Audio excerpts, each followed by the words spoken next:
Remember, when we're asking ourselves, okay, what is emotional success? What is mental success?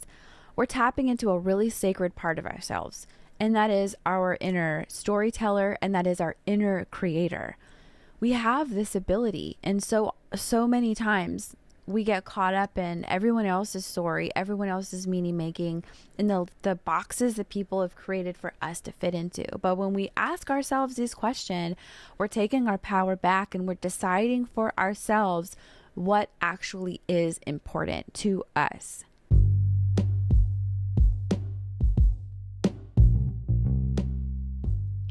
Hello and welcome to the Empress podcast. I am your host, Jessica, known in the online space as Jess the Empress.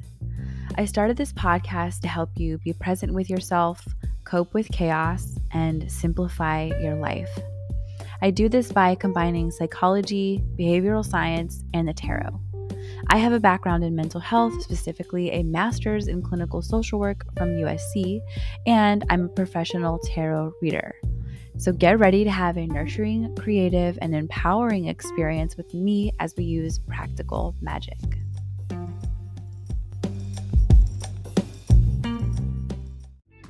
Hey love, before we get to today's episode, I want to ask you to rate and review my podcast.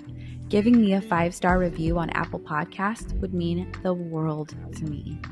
I love knowing who's listening and what everyone is getting from the episode, so please take a moment of your time to share your thoughts, and I look forward to reading your reviews soon. Hey there, coffee lovers. Are you tired of settling for boring coffee? I have a treat for you. Today's episode is brought to you by Heartwork Coffee Bar, your one-stop destination for exceptional coffee experiences. Whether you're a coffee connoisseur or just someone who appreciates a great cup of joe, Heartwork Coffee Bar is here to elevate your coffee game to new heights. At Heartwork Coffee Bar, they take pride in their craft because each batch is carefully roasted to perfection, ensuring that every sip is a symphony of flavor. From the rich and the robust to the light and fruity, they have a coffee blend for every palate. And here's the best part. For you amazing podcast listeners, Heartwork Coffee Bar is offering an exclusive 10% discount on your purchase. Just use the code Empress10 at checkout and you'll save big on your order. Why settle for ordinary when you can indulge in the extraordinary coffee from Heartwork Coffee Bar? Remember to use code Empress10 for that special 10% discount and treat yourself to the coffee experience that you deserve. Don't miss out on this fantastic offer. Thank you so much for tuning in, and thanks to Heartwork Coffee Bar for making today's episode possible. Now go grab your favorite mug, brew a fresh cup, and enjoy the podcast with the perfect companion, Heartwork Coffee Bar. Cheers. Hi, my loves. How are you? I'm here today going to talk with you about achieving mental and emotional success, and we're going to go over strategies and tools to help you find your personal balance.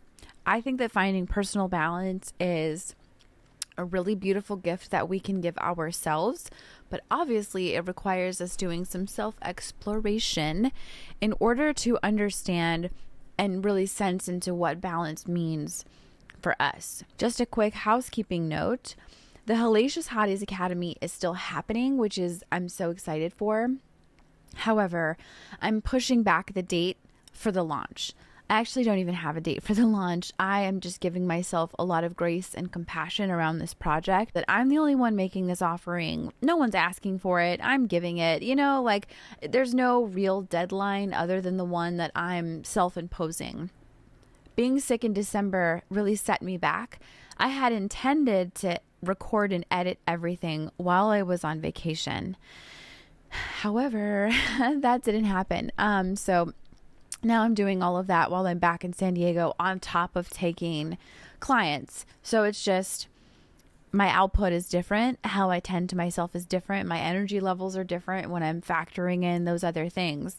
So the project is it'll be done. I mean, I'd love to have it done by this year. That's like the big goal for me, which is great. So thank you for your patience. If you were listening when I had talked about the Hellacious Hotties Academy and you were like, I want this, just know it is on the way, but it's just going to be a little delayed. So thank you for having faith in me and supporting me along the way. All right, let's get into the episode. Here's the question that I want to ask you, which is, what does mental success and emotional success actually look and feel like to you? Starting off by asking this question so that when you define it for yourself, you have an aim, right? You have a target that you can try to hit. I also feel like it's important to be pretty grounded when we're asking this question and answering it. And what I mean by that is, depending on all the stuff that you have going on in your life right now, mental and emotional success may look different because of you've got these stressors that are a little more immediate than maybe stressors you had 6 months ago or that you are going to have in the future. Take that into account as you create this understanding for yourself. And whatever skills that you're working on building right now, it's only going to get stronger as time goes on. So if for right now, you're like, well, I just need a 3-minute breathwork practice, and then I'm feeling better, that's great. Take that and run with it. I would like to define success just for this podcast episode, and again, giving you a little framework, as doing your best. Not the best, because the best implies perfection, whereas your best obviously is going to include the different challenges that you have to face, and then how many times you're going to fail, just like me, 1,000,000 times. So it's not perfection.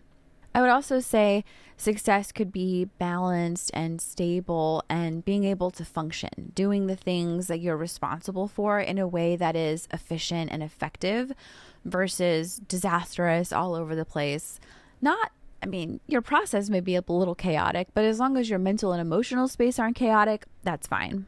We're not doing any of the perfectionism. I'm not here to be like, do the best possible. Just do your best given the circumstances, your stress levels, your resources, all the things. I'll define mental success for myself. I know when I'm able to have focused thoughts and I'm not distracted so much by the mental noise in my head, that's when I feel the most mentally successful. I'm not taking my thoughts too seriously. What I mean by that is I can recognize my thoughts as thoughts and I can decide what I want to think about. Again, instead of getting caught up in the chaos of my mind. I know that I'm in a space of mental balance when I can clearly communicate my points to other people. I'm able to organize all my thoughts. And then I can focus for long periods of time without reaching for my phone or, again, getting distracted by the thoughts and then acting on those thoughts. And a huge indicator for me for mental success is being able to have those long form conversations with my clients where we're getting really deep and I'm just very present with them. Again, noticing the thoughts in my head, but those are not like even dictating anything of what I'm saying with my client. I'm very much present, listening, observing, reflecting, doing all of the therapy things with them. So I know my mental success is when I'm available to be present. And I think that's just really key for me. Emotional success for me means that I'm available for pleasure, for joy, for sex, for connection, for laughter. Those things are very important for me. And also to be my authentic self, where I'm able to express and say things in a way that is heartfelt and that is passionate. That's a feeling space for me. I'm a very passionate person. So when I can fully express that, that's when I know I'm in an emotional success place.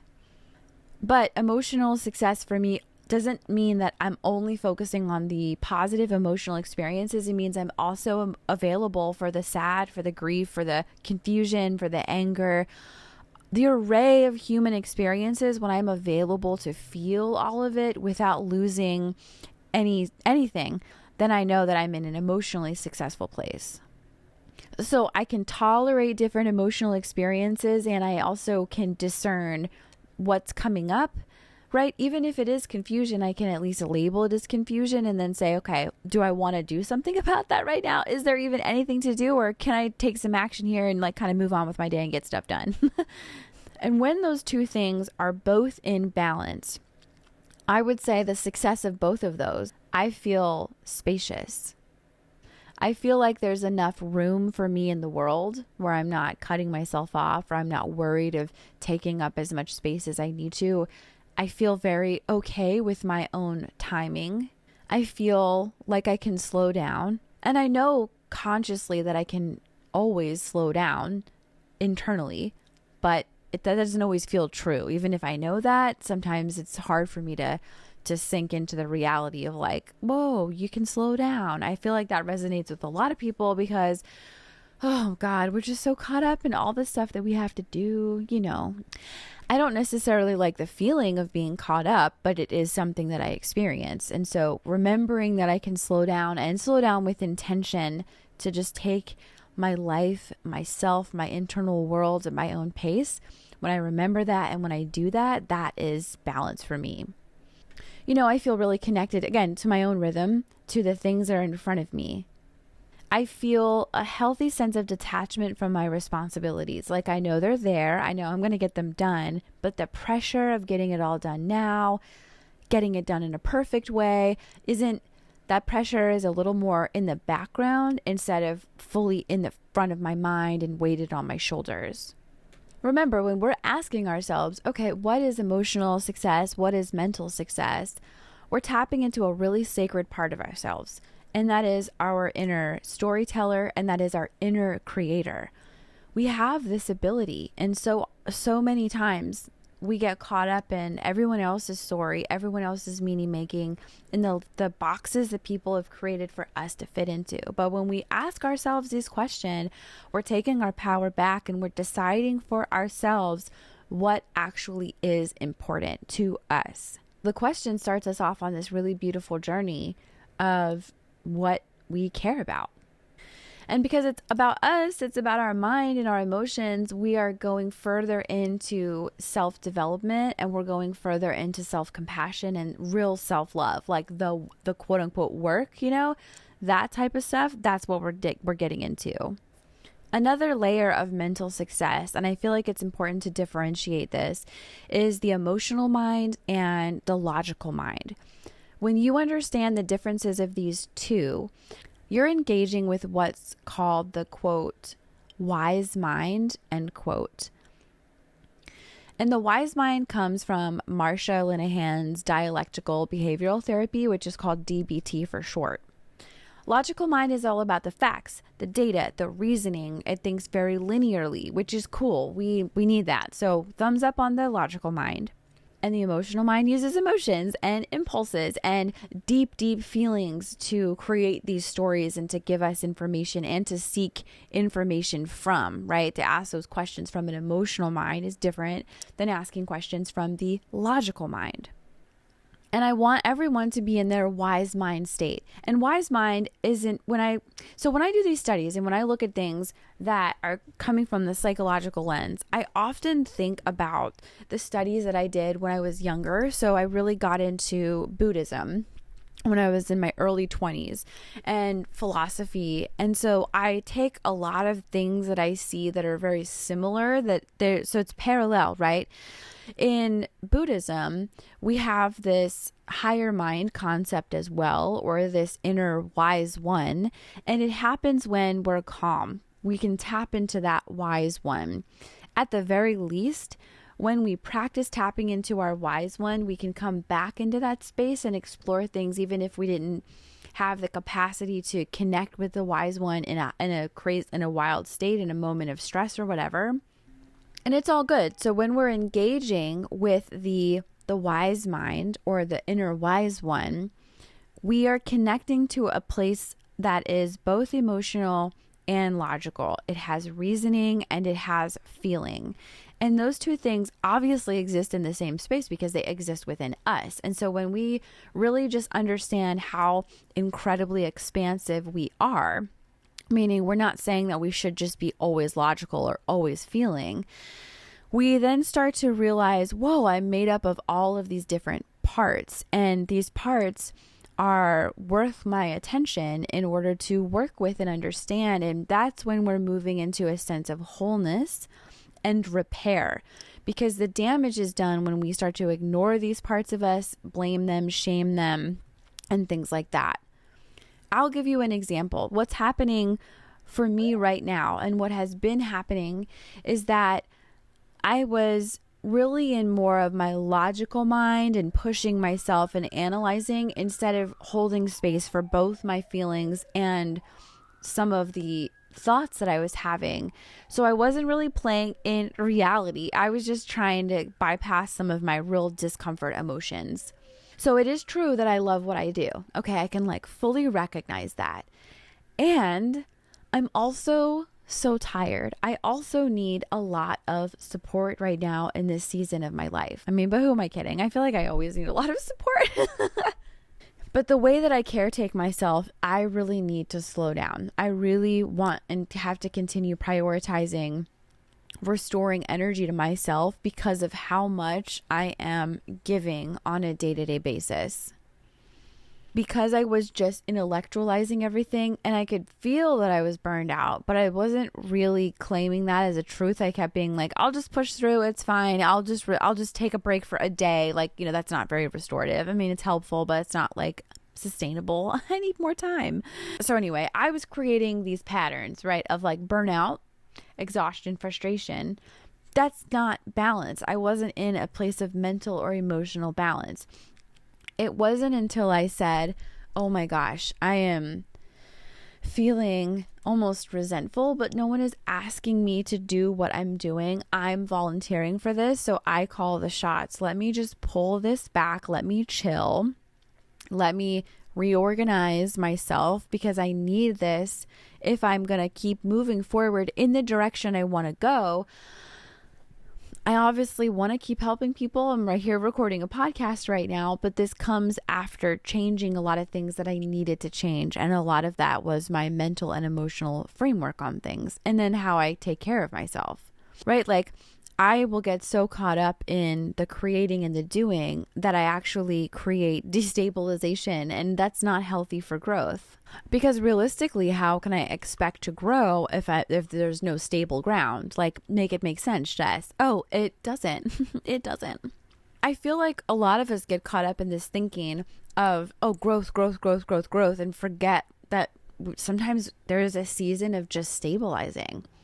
And that's great. Like, that's perfect. Because from there, from that strong foundation, we get to leap off of. And, you know, sometimes we just got to go back to the basics or explore the basics. Like, what are the basics for us? What are our standards?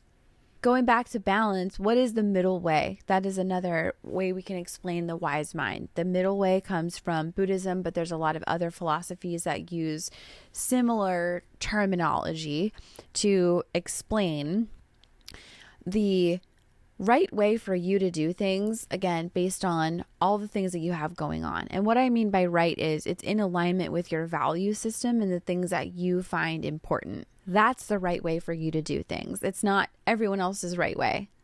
But I'm going to tell you what I've been doing for my mental and emotional stability, just to give you guys ideas. And in a lot of ways, I feel responsible to model what this behavior can look like. So I feel like that's where a lot of my Instagram has been lately, is just representing myself as a person who is also doing the things that I'm asking you guys to do, because that to me is a part of what I value, are people who walk the walk. So I started when I recognized, like, whoa, I'm freaking burned out. I am not happy. I am suffering and my connections are suffering. I was like, whoa. Something's got to change, girl. Let's put some things into action. Okay. I wanted to center my days around the things that I found important. And so I was like, well, if I'm not prioritizing rest, what am I doing? So I, again, wrote down the distractions and the things that I was allowing to get in the way of the follow through, of the focus on, again, the things that I valued. Once I looked at the distractions, I was like, great, how can I eliminate them? What strategies do I need to put in place so I'm not scrolling on my phone, so that I'm not having unnecessary conversations with people that don't like add any benefit to my life? Like, what's going on here? And sometimes, you know, we just got to eliminate stuff. We just got to say, this actually does absolutely nothing for me other than keep me distracted. And like, I don't want that. And this applies to mental and emotional. So I'll give you an example. This story of like, oh, well, people are going to judge you because you said you were going to put out the Hellacious Hotties Academy on this date and then you're not. People are going to think X, Y, and Z about you. I don't have to buy into that story, right? Every time that story pops up in my head, I don't need to look at it and be like, oh, are you for real? Like, oh my God, I'm freaking out. Da, da, da. And then what am I doing? Oh, I'm mentally spiraling. I'm just sitting there. I'm just sitting on the freaking couch, spiraling in my head. Come on. That's like not effective. I know it's a coping skill. I get that. It's just we're looking at this as like, oh, this isn't helpful. Balance. Okay, we want to do helpful things, right? I want to do helpful things for myself. So calling myself out is important. Take this list and make it also mental and emotional, not just, okay, the things I value externally, you know? After eliminating distractions, I asked, well, what can I put in place that reinforces mental stability? Here's one of those things I'll show you. For those of you off camera, I'll explain. This right here, a glass of water. I bought a 4-pack of these so that I could have one in my office, one in my nightstand, actually one to have my coffee in, but whatever, and an additional one. When they're all over the place, it's so much easier for me to drink water instead of remembering to take my water bottle with me. Look, we all have different strategies. YOLO. It works for me. I'm hydrated. Look at the skin. You know, I'm looking good. So if you want to carry a water bottle everywhere, fine. Do it. Get a big, beautiful water bottle, bedazzle it, do your thing. My point is when I have water, my brain can think without getting so crowded with thoughts. It's just the literal basics of self-care, but things that are very hard for us to do sometimes. So one in my bed, one in my office, filled to the top with water. I mean, I've been drinking it. That's why this one on camera isn't filled up. And as soon as it goes down, I will be putting water in it.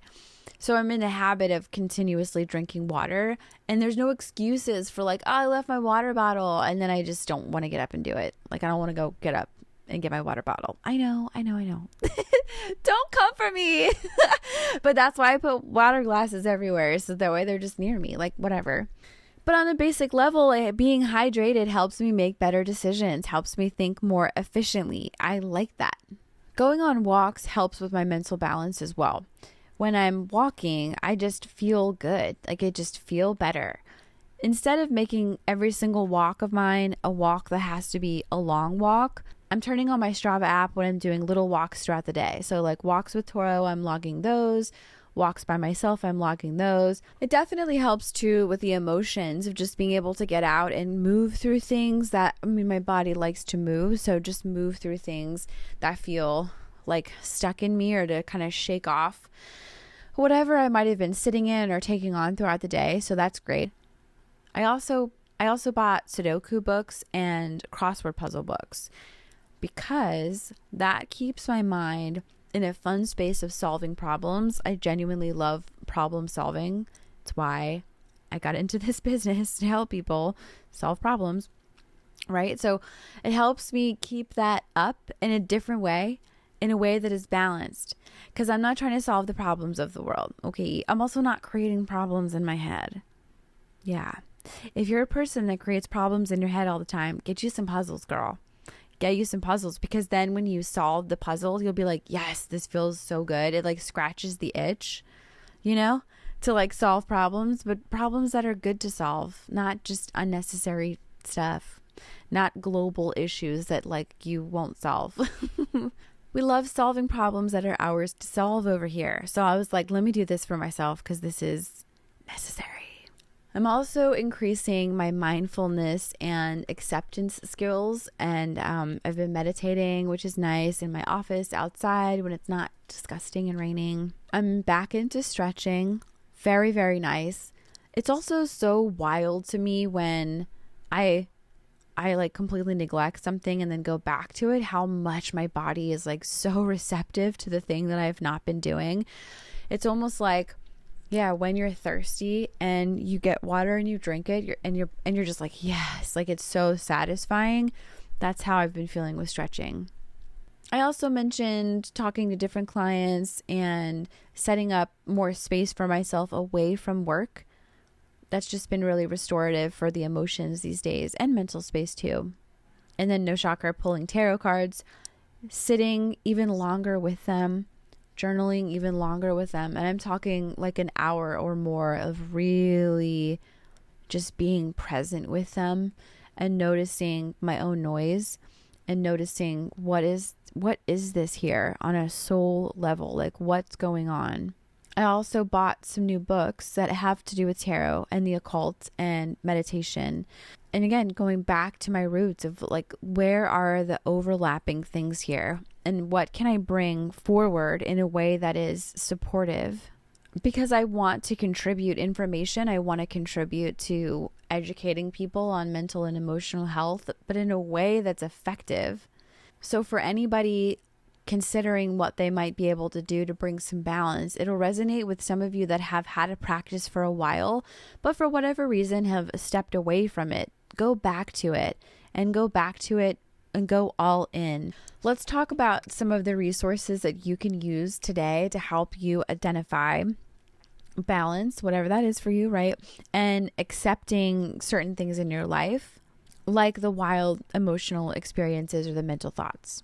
The tools I'm specifically talking about today come from acceptance and commitment therapy, also known as an ACT framework, ACT. This was developed in the 1980s from Stephen C. Hayes. I use this framework all the time, so the things I talk about will be no surprise to a lot of you that have been listening to me for a while. ACT is described as, it's not necessarily about getting you to feel better, but more about getting you better at feeling. I believe that's an important distinction. So many people want to get out of their feelings because they think that their feelings are a problem to fix, and that's just not the case. I would agree in some way that being in a depressed state for a lot of time isn't a great way to be, but it has its usefulness. And until we understand the usefulness of that in our lives, we're going to keep blaming, shaming, rejecting, and judging our emotional experiences. So there are 6 core processes in ACT. The first one is acceptance. And that's probably not a shocker. But acceptance is the alternative to avoidance. And so many of us avoid our feelings. I avoid my feelings. Everyone does it because who wants to feel uncomfortable? Nobody. Acceptance, to even begin with, could be a place of, oh, wow, yeah, I avoid my feelings. Like, you can accept that about yourself because there's nothing wrong. That's how we're built, to avoid discomfort. It's a smart thing to do. Second in ACT is cognitive diffusion. And when we're using cognitive diffusion as a tool, we're becoming better at not believing our thoughts, our feelings, and the events around us, the circumstances around us. Third is self as a context. This is also known as the observer self. It's a different way to understand your thoughts, feelings, and sensations aside from you. We see this a lot in meditation and in Eastern philosophy, where they talk about being more than your thoughts and feelings. Essentially, that's what this is. You're able to take a step back and notice what you're thinking and notice what you're feeling and notice your impulses and notice how you want to act. That's the observer mode. The fourth practice is values. So this is choosing things that are important to you and choosing how you want to live your life. The fifth is committed action. The goal of this is to develop larger and larger patterns of action taking that align with your chosen values. And then lastly is being present. So again, observing thoughts and feelings, but when we're observing what's happening in our environment, the people around us, our thoughts and emotions, we're doing it in a way that is non-judgmental. And we practice this as often as we can. The reality too is we can't always be present. That's just not something I feel like that is possible. Maybe for a yogi who's like devoted his life to it, like that's cool. But for the majority of us, the aim isn't to always be present. It's just to be as present as we possibly can, again, given our inner and outer resources.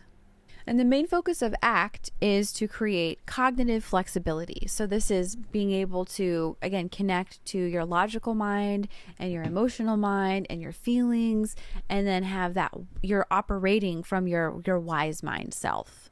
I use a lot of that. I use a lot of it because it helps me, especially the acceptance piece of it, no matter what's going on, being like, all right, I accept that this is how I feel.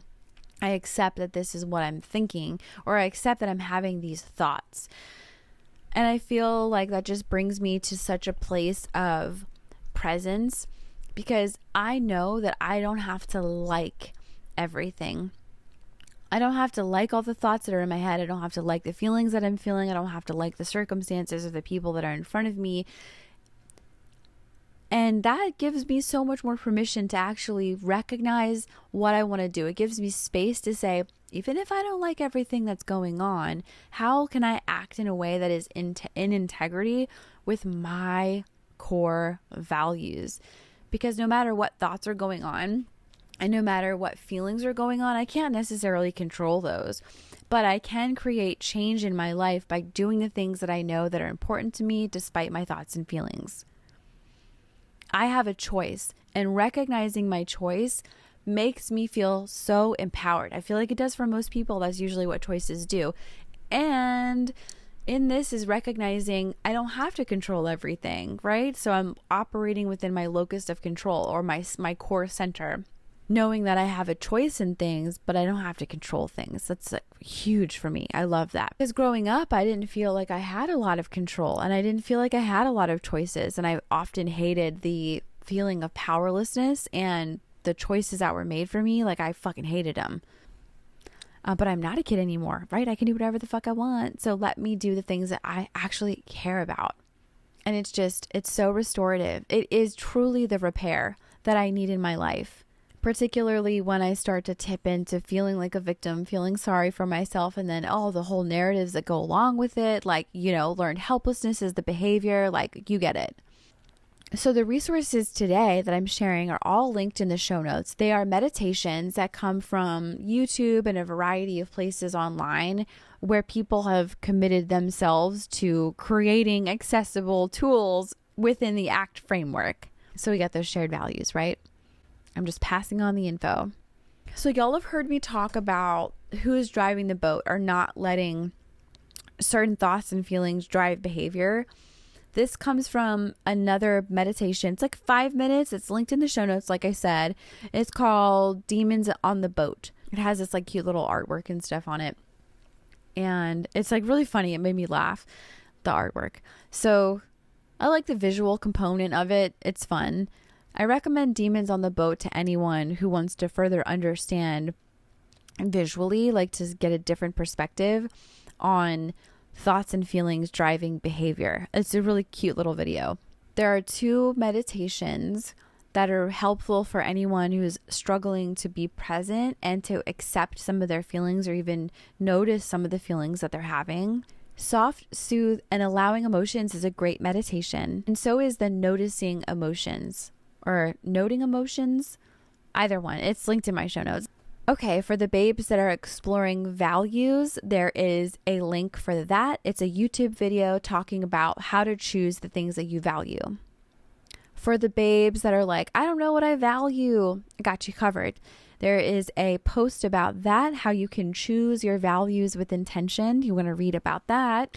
And then for those of you who are struggling with taking action, which I don't know who doesn't, there's a post about that as well. All of these are pretty quick reads, easy to understand, and you can take notes on them. Again, I feel like it's just here to prompt you to get your brain thinking about things in a different way, for you to be more compassionate with yourself and being kind to yourself, really having a space of like, wow, that's interesting, and seeking to understand, being empathetic for your own needs. And then respecting yourself, which is huge. And that's where I feel like I struggle a lot, is to be respectful to myself, because I wasn't respected a lot growing up. And so I just sort of carry that pattern with, no, I don't sort of, I absolutely carry that pattern with me. But of course I do that, right? Like, who doesn't perpetuate their own environments and stories and behaviors that they were raised in? Even when I recognize I'm not being respectful to myself, I don't then disrespect myself. I say, whoa, of course. And then I move into self-respect. I move into really just being kind, and being curious. As always, thank you so much for being here. I love you. I hope this episode inspires, and I'll talk with you later. Bye.